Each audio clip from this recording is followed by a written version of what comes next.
Hey everyone, it's Tom Seymour from VHS Massacre. I'm going to do a little book review today. So I just finished reading James Rolfe's new book, A Movie Making Nerd, which is really interesting because it's all about his life growing up, some of the struggles he had, and then moving into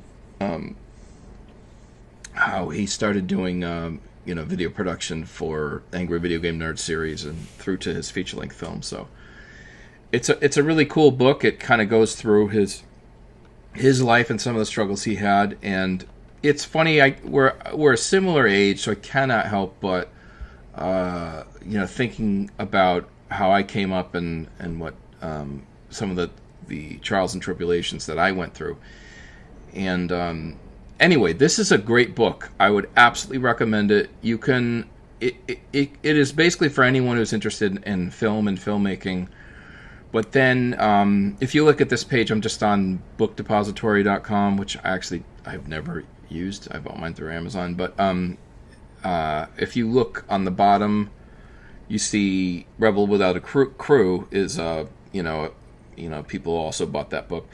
So that was one of my one of the most important books I read growing up about filmmaking. That and John Russo's book. About movie making. That was another one that actually taught me how to change out film and about 16 millimeter film versus video, because at the community college I went to at the time, they were just bringing in digital video, if you can believe that. This book, it is really fascinating, and it does delve into how much time and sort of stress it actually takes to crank out one of the Angry Video Game Nerd episodes. I totally understand. I mean, it harkens back to the beginning of YouTube when I was at Black 20, where we were cranking out stuff every day. We literally had daily content. The difference was there was like a dozen of us, So, and at one time there was only James Rolfe making his own stuff, which is pretty crazy. But you could really call him a pioneer in digital filmmaking. It's so funny because a lot of the stuff growing up, all that stuff, editing on 2 VCRs, shooting Super 8 films with my neighbor's camera, and like going to Radio Shack and getting a cheap audio mixer, and there's a lot of similarities to how he figured out how to edit.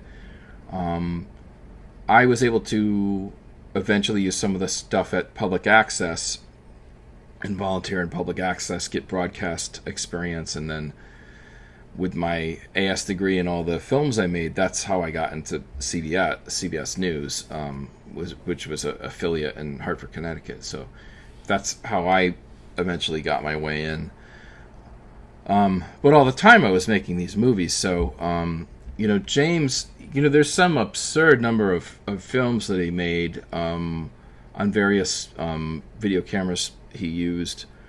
I think he went from VHS probably to digital 8, I think, and then forward from there. I've seen some of the behind the scenes videos. He's seen some of the different camera bodies he's used. I think he's used maybe some of the Panasonic stuff and the Sony stuff. I can't be sure, and I don't know what he used for the Nerd movie. That probably was like a Red or something. I can't really recommend the book more for anyone who's interested in filmmaking, and especially students now who are growing up in the age of TikTok and social media. It's for those who are looking. There is a separate path that is somewhat separate, and that is film production. I have mostly delved in feature film production. For some reason, that was the brass ring for me, so I always pushed towards that, except when I was getting paid to make short content at various outlets. So, NBC Universal or IGN, places like that, I would do content for them. But to be honest, one of the last parts of James's book, he talks specifically about how essentially he always wanted to be a filmmaker, and that throughout his life he always essentially had to do these jobs to make a living. And I don't know if it's, sort of American middle class generational, but some of the same struggles he had, like the sort of nightmares about being at work. I had a paper route when I was like a teenager, maybe 14, and then my first real job was Wendy's, and that was like I'd have nightmares about it, and I had a lot of anxiety, like the lights were too bright and it was too noisy and it was hard for me to pay attention and stuff like that. So it was funny because I had a lot of similar struggles with work, and then I went over to Denny's, and that was really bad because it was high stress, and I would have like panic attacks and stuff. So it's weird. Like there's some parallels to some of the stuff he went through, and I was a pretty mediocre student in high school, and then so I went to college. It was like, I was like a C student in college, and to tell you the truth, I thought I was not good at college. So when so I have my MFA now, and I teach as a film professor in the CUNY system. But that was, I literally went back to school in my early 30s, all the way up through my 40s. I got my MFA just a few years ago, and I had like a 3.9 GPA. It was like almost a perfect GPA. But I kind of thought I was stupid. I didn't know. I thought I was like an AV nerd. Technically, I thought it was good, and that's why I felt like I always had to put so much into everything I did, because I thought maybe I could outwork people, if they had other advantages, But you grow out of things, and actually, when I was reading this book, you see how he navigated a lot of his life and eventually mastered things, and got married, had kids, and all that stuff. So, and that, that's something I did too, and it does change everything. It was funny because when I had my daughter, I realized, well, movies are not the most important thing in my life anymore. Now she is. So without being sappy, she is my greatest creation, not any film I'm ever going to do.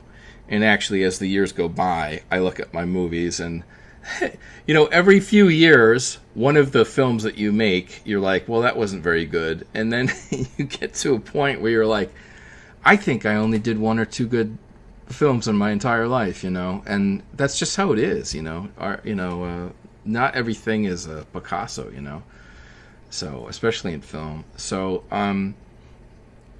yeah, this book is great.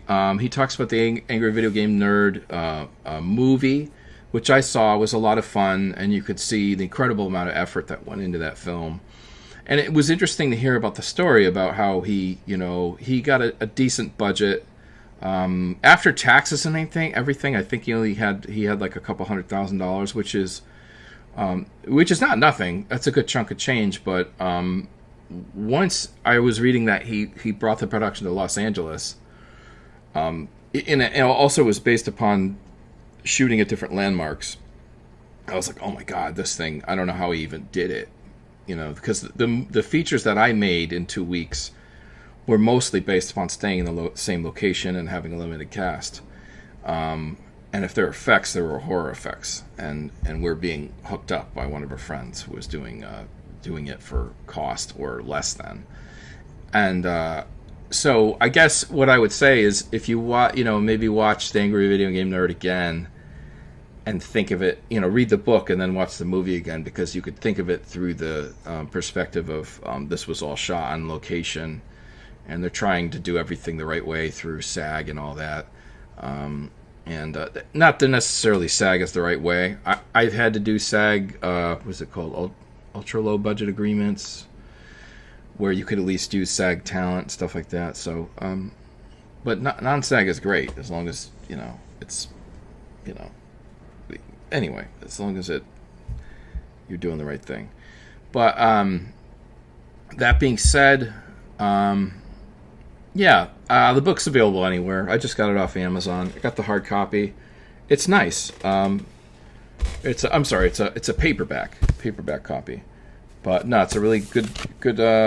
It's a nice book, high quality, and that's going to go right on my bookshelf next to Rebel Without a Crew. And so, anyway, James, congrats on the book, and for VHS Massacre fans, stay tuned. Exorcism of Fleet Marish is a horror film that I'm releasing digitally. It comes out May 16th. And that has Debbie Rochon in it, and Maggie Champagne from the Amy Schumer Show, and should be a lot of fun. It's a little horror feature, little monster feature. Anyway, all right, I'll see you guys.